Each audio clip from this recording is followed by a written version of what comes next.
You're watching Fugitive Red Eye, and today I'll be reviewing the anime movie Perfect Blue. I initially heard of Perfect Blue from a YouTube video I watched, which I will link in the description because I think the guy did a great job talking about horror and analyzing it very well. It's that same guy who I found out about Junji Ito from. And I've been wanting to get Perfect Blue for a while, and I just recently picked it up. Immediately after getting it, I went home and watched it, because I've been waiting to see this movie for a very long time. Now, going into it, I expected it simply to be a movie about a lady with a crazy stalker, which it is to an extent. Now, I'm actually not going to say any spoilers other than giving a very brief synopsis of the plot that doesn't give away any of the twists, doesn't give away the spoilers, and tries to be as limited as possible while still retaining my whole plot section of my reviews. I will, of course, be doing a second video that does have a lot of spoilers in it, which isn't just going to be a rehash of this, it's actually going to be analyzing some of the things I feel are unanswered questions from this movie. But that will come at a later date, possibly even tomorrow, depending on how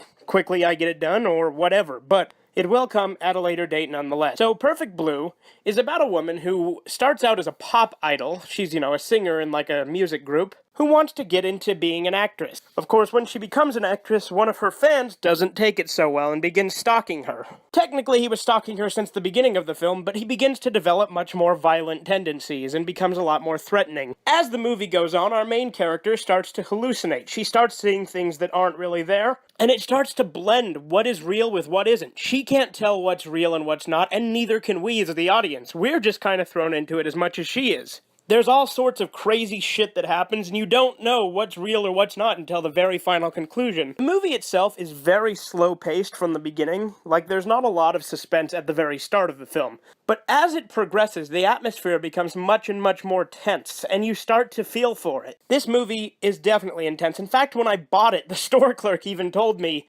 he asked me first, have I seen it? And I said, no, but I've heard of it. He's like, well, good luck. I'm like, yeah? He's like, yeah, that's a really intense movie. Let's just leave it at that. And he wasn't wrong. It is a very intense movie. It is the most severe mindfuck I have ever seen in a movie. Hell, even in an anime, I'd say it's more of a mindfuck than Serial Experiments Lane. And there are a lot of similarities between the two. There's this whole question of identity and another self, which is present in both series. There's the inability to tell what's real and what's not, again, also like Serial Experiments Lane. But this, I feel, is a lot more tense than Serial Experiments Lane, although Lane is kind of an intense series, just not as much.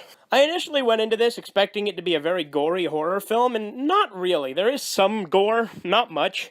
There is a decent amount of violence, but it is very Hitchcockian in its execution of the violence. It's a very suspenseful movie, and that's what it has going for it. It's very reminiscent of Serial Experiments Lane, as well as it's reminiscent of several other series I've seen, but I feel it's very unique in a lot of ways as well. Honestly, this is one of the few movies that had a big twist towards the end that I just didn't see coming. And there's several other little twists I didn't see coming either. It's unpredictable, because like I said, we don't know what's real or what's not either. For instance, there's one scene where she keeps waking up in the exact same position, seeming like it's the exact same day, yet the events of what happened before seem to have happened, but she's not sure. And every time she thinks she's figured it out, she wakes up. This doesn't last very long, it doesn't overstay its welcome, it doesn't have her wake up every few minutes or some shit like that. It only happens 2 or 3 times, but it's still just as confusing. You can tell this is definitely an older movie because I believe it comes from the 90s, and the way you can tell that it's kind of comes from that general area of time, like between the late 80s to the mid 90s, is because the internet's a very new thing, and she has an old Mac computer. Another thing I thought was kind of interesting about this movie,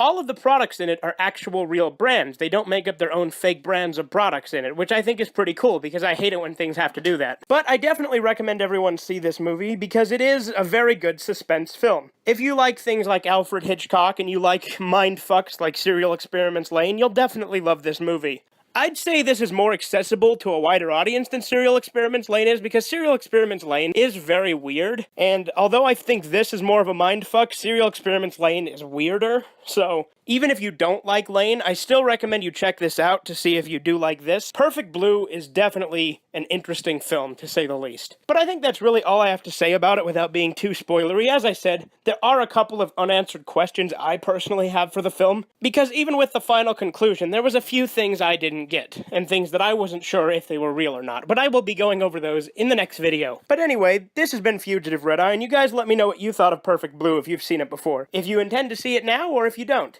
If you liked it, if you didn't like it. And as always, if you have suggestions for future videos, just let me know in the comments, and I'll get back to you. Other than that, this has been Fugitive Red Eye, and you have a great day.